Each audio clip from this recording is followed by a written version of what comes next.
So you're at work and your boss just walked in and handed you an impossible assignment. How to deal with it? Hi all, I'm Chief Salvage Specialist, and today I'm going to be talking about how to deal with impossible assignments. This is based on real life experience. I was a project manager for well over 10 years, and a large chunk of that time I was sort of the resident salvage specialist. So my job was to take over projects which were failing or had already failed and drag them across the finish line, like kicking and screaming by any means necessary. So today I'll share with you some tips and tricks on how exactly did I go about it. Okay, so first things first. Understand that it's not your mistake. Someone somewhere made an sort of a commitment to deliver something that actually couldn't be delivered, or something just went like catastrophically wrong, and now you need to deal with the consequence. You can do it, it's doable, but it's very important that you sort of remove yourself personally, emotionally from the project work. That doesn't mean that you need to be callous and that you couldn't be empathetic. You can share in other people's sort of misery about the work being late and stuff like that, but it's just important to remember that it's not critique about you, it's critique about the project, about the work, and those need to be very separate things. So then the next thing is to do a proper due diligence. You need to understand, first of all, what is this work trying to achieve? What are the acceptable outcomes? And I'll talk more about that in a second. Besides the acceptable outcomes, what are the resources that I have at my disposal? Now, if it's a big project, you may have multiple team members, a lot of money, you may have hardware, software, I don't know, whatever resources. Or it might be that it's just an assignment for you and all you have is your own skills, your own time. Even in this case, like, it's very important that you're realistic about the resources that you have. Don't imagine like extra hours to your working days just because it would be very nice to have them. Regardless of whether you're just leading yourself or leading a team, be realistic. Don't overpromise. Actually, I would say that the more catastrophic the project is, the more it's redlining. That means higher stress levels, which turns into lower performance, which actually means that, let's say that you're assuming that you have 3 people in your team, all who have, like, let's say 8 hours of budgeted work time per weekday. Maybe you should assume that you're going to actually lose 1 day per week because you're going to have more sick days. You're going to have more churn. There's going to be more waste just because people are stressed and they're not doing a very good job when they're stressed. So be realistic, and I would say err on the side of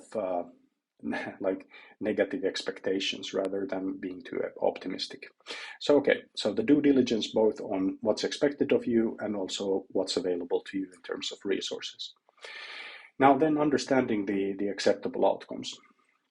Okay, this gets a little bit more technical, but I'm going to be talking more from a project perspective, and if your situation deals with just a personal assignment, feel free to modify this approach. But basically, every project has 3 significant dimensions.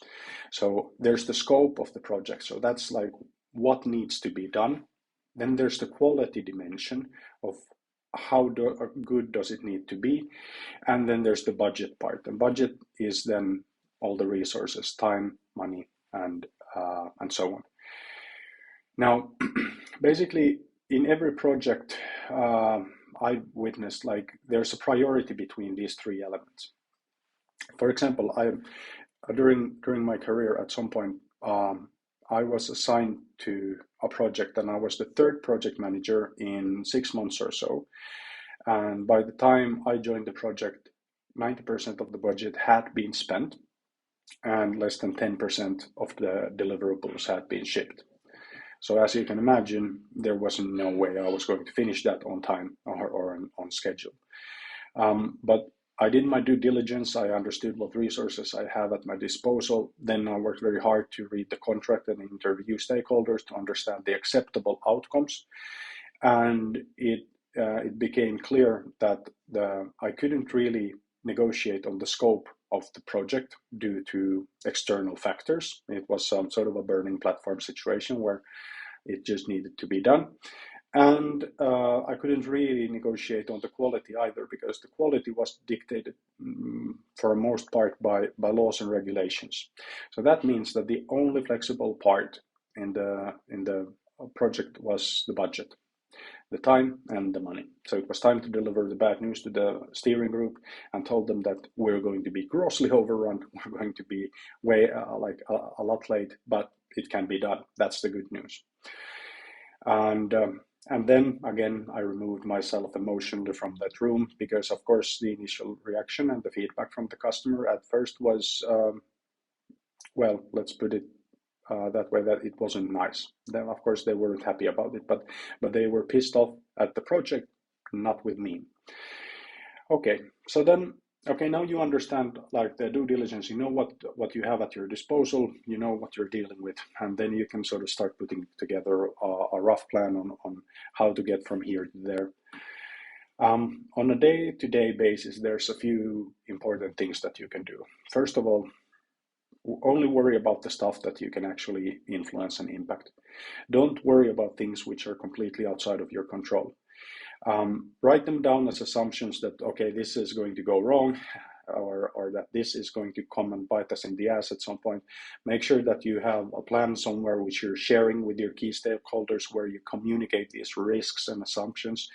But in your own work, whether you're leading yourself or a team, focus on just the parts that you can actually influence. Worry only about the stuff where you can, on a practical level, actually carry a responsibility. Don't worry about stuff that you can't can't influence anyway. So then, communication is hugely important, and this is very hard, because most people have the tendency of assuming that the customer or the boss wants to hear good news, and they tend to reinforce it. So if you tell them good news, they seem to be very happy about it. But the problem is that if you make false promises, you're going to pay for it like fivefold. So you need to be very transparent, and you need to be very honest. And the way that I do about this is, I sort of, let's say that in the previous example for it, like I would calculate a new timeline, a new budget for the project. And let's say that I came up with a number which was 1.5 million euros overrun. Because of the high stress situation and the complexities of the project, and because so many things had already gone wrong, I actually added a 30% margin on top of that. So from 1.5 million, my forecast then went up to a 2 million euro overrun, which actually ended up being pretty much in the ballpark. In terms of schedule, I did a similar trick. So as the level of complexity goes up, then you need to start adding margins to deal with the unknowns that you will eventually need to deal with anyway.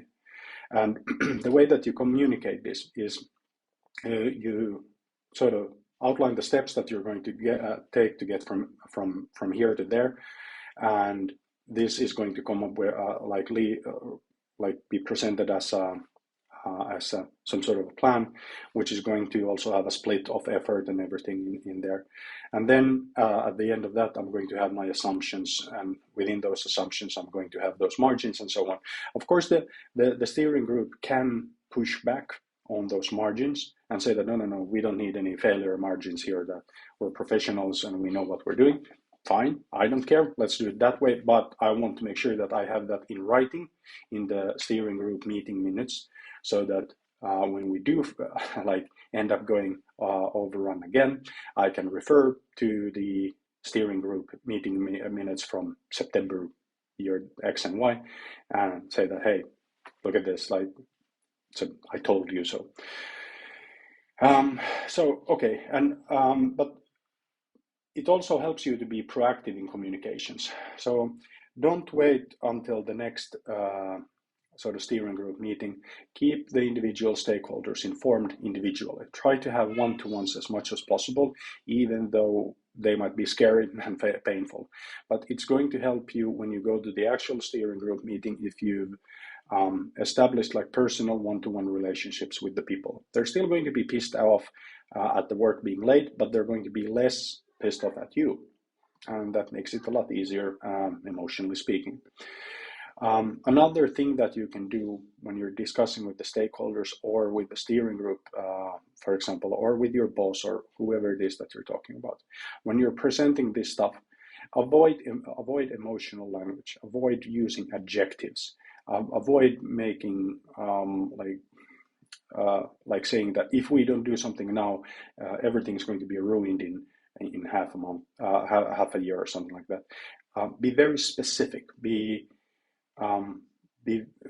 like, don't be emotional. Like, use data points instead. So learn to communicate, for example, so that you're saying, for example, that with the current burn rate, assuming no changes in the project timeline or plan, our current budget is going to be overrun in 12 weeks.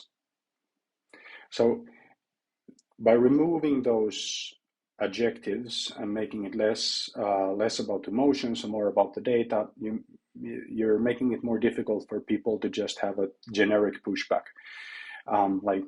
You can have a discussion about the numbers, about the assumptions that led to those specific numbers and so on. But at the end of the day, make sure that when you're communicating this, and if there's pushback and you need to sort of give in to that, make sure that you take very, very specific notes and you produce high quality memos, which you distribute diligently after each meeting, because I promise you, you will be needing them later. And in a future video, I will talk about how to give a friendly reminder to people about some of the past decisions that they've made, which have directly impacted you in a negative way.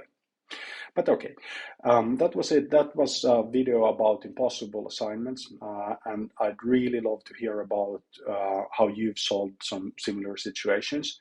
Or maybe you have a problem right now. Maybe you're right now having to deal with an impossible situation, and if I can be of help, I'd love to do that. So just maybe add a comment, explain what your situation is, and I promise as soon as I have time, I'll share my thoughts with you.